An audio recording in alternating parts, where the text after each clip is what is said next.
მას შემდეგ, რაც ევროპული საბჭოს პრეზიდენტობა ბუდაპეშტმა ვარშავას გადააბარა, საქართველოს ხელისუფლებას ლოიალურობის იმედი ვეღარ ექნება.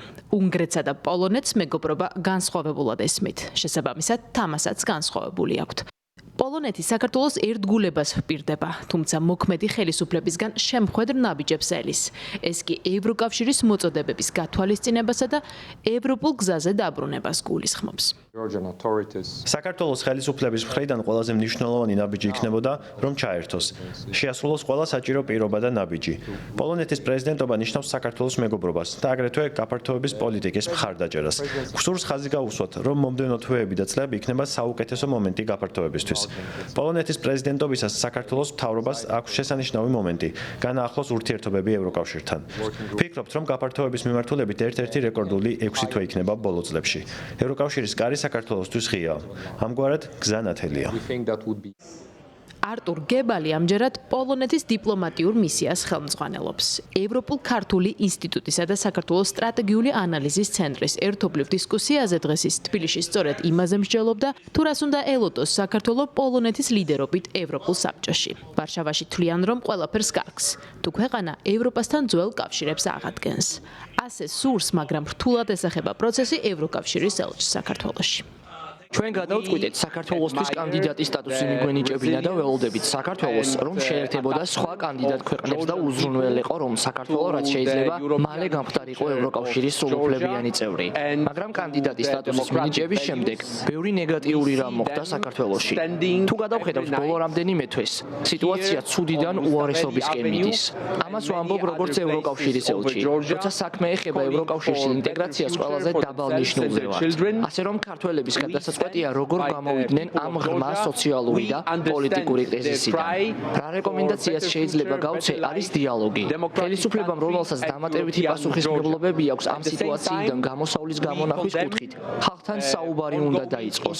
არ უგულებელყოს ადამიანები, რომლებიც ქუჩებში დგანან და მოითხოვენ დემოკრატიულ და ევროპულ მომავალს მათთვის და მათი შვილებისთვის. ევროკავშირმა სულ ახლახან საქართველოში დიპლომატიური პასპორტების მქონე პირებს სავიზო შეზღუდვები დაუწესა. მათ შორის იყო პოლონეთიც, რომლის ელჩიც საქართველოში ადასტურებს, რომ ბრიუსელი თბილისის მიერ გადადგმული ნაბიჯების საპასუხოდ სხვა ზომებსაც განიხილავს. ამასთან ჩანს, რომ ეს ზომები მეტად ეხებათ ქართველ პოლიტიკოსებს და ნაკლებად ქართველ ხალხს, რომლის მიმართაც ბრიუსელს აზრი არ შეუცვლია. ეხა კარგი დრო არის რომ პირველი ნაბიჯები გადაგვედგა უკვე ინტეგრაციისთვის, მაგრამ საქართველოს ხელისუფლების განცხადებით როგორც მოგეხსენებათ, გაჩერებულია ევროკავშირთან მოწმობს და რა ინტეგრაციაზე საუბარი გუშინ აგერ სანქციები დაუწესეს დიპლომატიურ პირებს, რაც გულისხმობს შეზღუდვებს ევროკავშირში დიპლომატიური პასპორტის ფლობელებზე. თუ ძალიან სამწუხარო ერთის მხრივ ყავს ძალიან ახლო პარტნიორი ქვეყანა, რომელიც მზად არის ყველაფერი გააკეთოს იმისთვის, რომ დაეხმაროს ქართულ ხალხს ევროკავშირში ინტეგრაციისთვის და მეორეს მხრივ ყავს ხელისუფლება, რომელიც ძალიან ღიად აჩერებს ქართული ხალხის ნებას ევროკავშირში გაწევრიანებას. ევროკავშირმა გააგზავნა ყველა დიპლომატიური გზავნილი, რაც კი შეიძლებოდა ქართულ ოცნებასთან მიმართებით, რათა მათ შეეჩერებინათ ის ანტიდასავლური და ფაქტობრივად ანტიეროვნული ქმედებები, რომლებსაც ქართული ოცნება იძენს მთელი ამ დროის განმავლობაში. ამიტომ ვიზა ლიბერალიზაციის შეჩერება დიპლომატიური პასპორტებისთვის სრულიად გასაგები ნაბიჯი იყო, სრულიად მოსალოდნელი ნაბიჯი იყო. ოცნებას ჰქონდა ყველა შესაძლებლობა, რომ ეს არ მომხდარიყო, მათ ეს არ გააკეთეს.